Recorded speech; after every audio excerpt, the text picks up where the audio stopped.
ساتھ ساتھ دینی ضروریات کو بھی اتنا ہی مقدم رکھیں۔ صرف کسی بھوکے کو کھانا کھلا دینا یہ احساس، ایثار، ادراک یا خیال نہیں ہے۔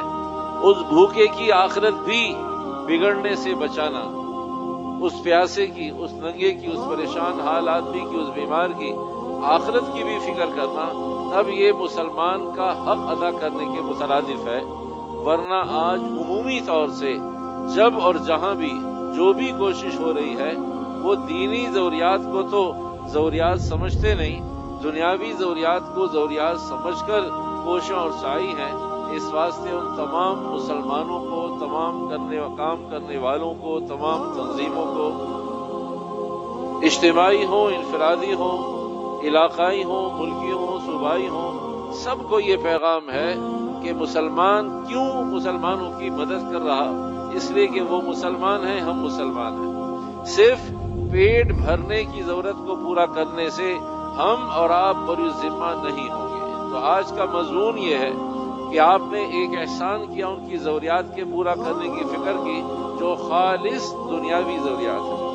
تو ہم بری ذمہ جب ہوں گے اللہ کے حضور، جب ہم دنیاوی ضروریات کے ساتھ ساتھ ان کی دینی ضروریات کو بھی، ان کے ایمان اعمال کو بھی بڑھانے سنبھالنے کی کوشش میں مصروف عمل نظر آئے۔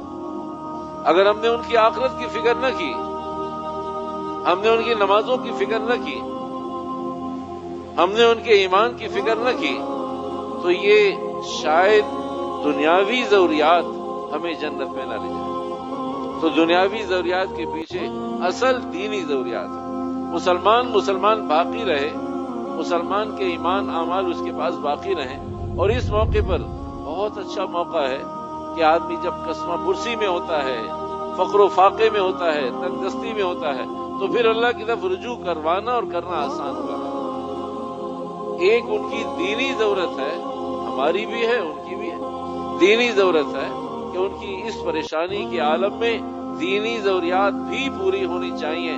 صرف دنیاوی ضروریات کو فوکس کرنا یہ کام کرنے والوں کی نہج نہیں ہے، یہ کام کرنے والوں کا منہج نہیں ہے، یہ کام کرنے والوں کی انتہا نہیں ہے، یہ کام کرنے والوں کا عروج نہیں ہے، یہ کام کرنے والوں کا اینڈ نہیں ہے۔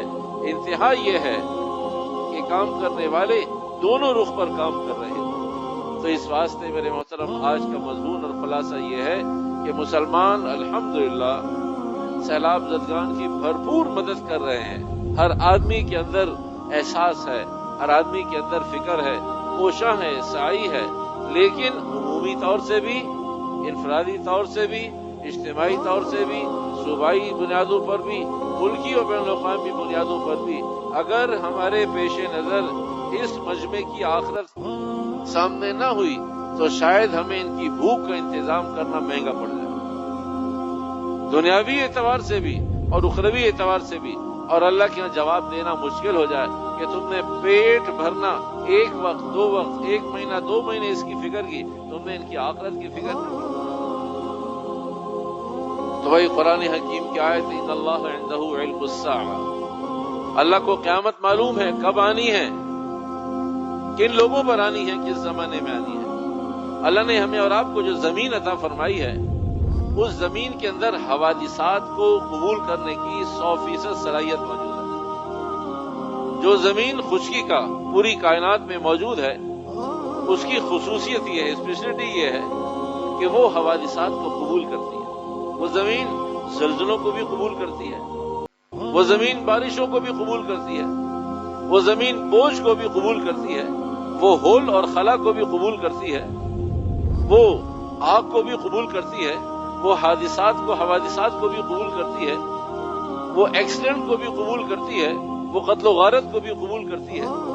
تو یہ ساری چیزیں اس زمین کا خاصہ ہے، حوادثات اس زمین کا حصہ ہے، یہ آئیں گے۔ لیکن یہ حوادثات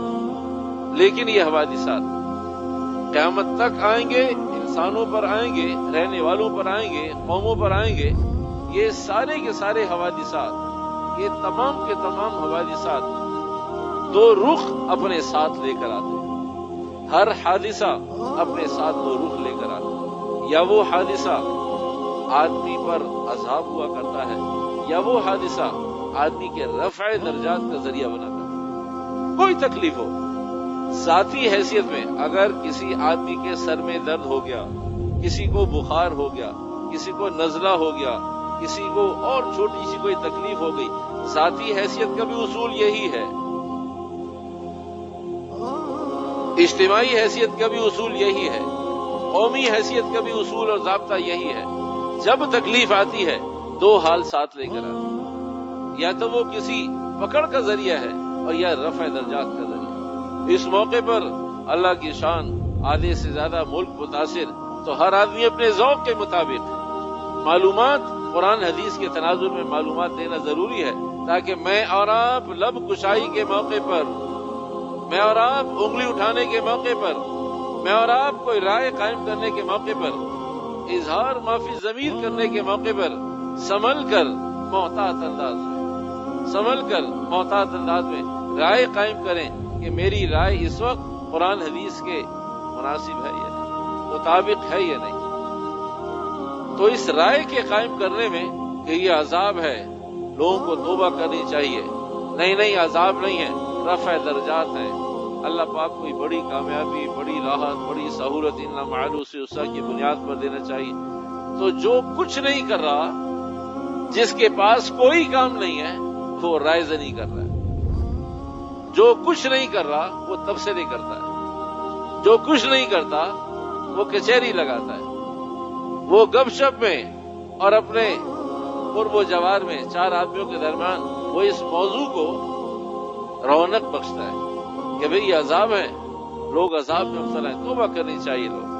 تو میرے محترم، یہ فیصلہ آدمی کا عمل کیا کرتا ہے، یہ فیصلہ میں اور آپ نہیں کر سکتے. شریعت مطہرہ نے اس موقع پر رخ دیا ہے، شریعت مطہرہ نے اس موقع پر رخ دیا ہے کہ یہ عذاب ایک ہی وقت میں عذاب بھی ہو سکتا ہے، ایک ہی وقت میں رفع درجات بھی ہو سکتا ہے.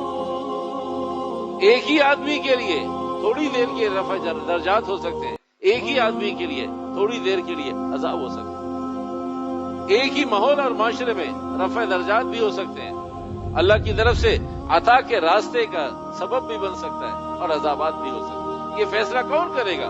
یہ آدمی کا عمل کرے گا، مبتلا بھی کا عمل کرے گا. یہ اس لیے شریعت مطہرہ نے ان راستوں کو کشادہ رکھا ہے، کھلا رکھا ہے ان راستوں کو کہ بھئی یہ عذاب ہے.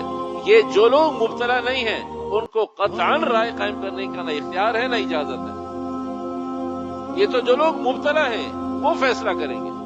شریعت نے ان کو اختیار دیا ہے کہ وہ فیصلہ کریں کہ یہ عذاب ہے، مسائل ہیں، پریشانیاں ہیں، پکڑ ہے، اللہ کی ناراضگی ہے یا رفع درجات. اس مضمون کو یہاں چند منٹ کے لیے چھوڑیے، روکیے. ایک حدیث مبارکہ کا حوالہ، پھر واپس اس مضمون کی طرف آتے ہیں.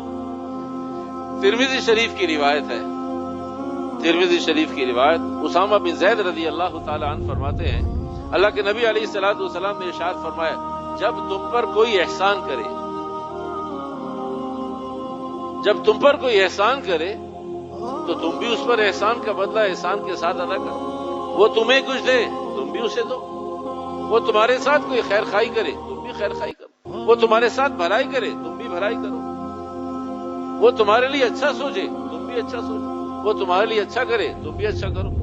لیکن یہ ہر موقع پر ممکن نہیں ہے کہ دینے والے نے دیا لینے والا بھی دینے کے قابل ہو، ضروری نہیں. تو اللہ کے نبی علیہ الصلوۃ والسلام نے دونوں راستوں کو کشادہ رکھا. دینے والے نے دیا، لینے والے نے بھی دیا، سواء علیہم، برابر ہو گیا.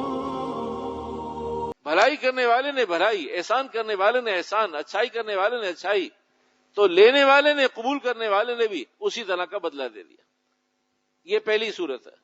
اور دوسری صورت یہ کہ لینے والے کے پاس کچھ دینے کو نہیں ہے، لینے والا کچھ دینے کے قابل نہیں ہے، لے سکتا ہے، تو اللہ کے نبی علیہ الصلوۃ والسلام نے اسے بھی محروم نہیں رکھا، اس کو بھی حوصلہ دیا، تسلی دی، اسے بھی ترقی دی.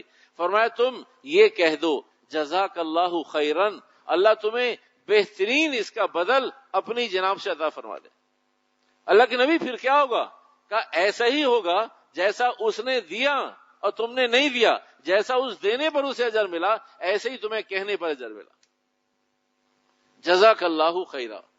لیکن بھائی یہ بات ذہن میں رہے، اگر نہ ہو تو کہنے کی اجازت ہے، ہو تو کنجوسی کی اجازت نہیں ہے. اس لیے کہ ہمیں تو اپنے کام کی بات سمجھ میں آتی ہے نا، کہ بھئی ادھر ہدیہ بھی آ گیا، تحفہ بھی آ گیا، خیرخواہی بھی ہو گئی، کام بھی ہو گئی، اور جزاک اللہ کہہ کے کام بھی ہو گیا. تو جزاک اللہ خیر، یہ آپشنز اس کے پاس ہیں، یہ اختیار اس کے لیے جسے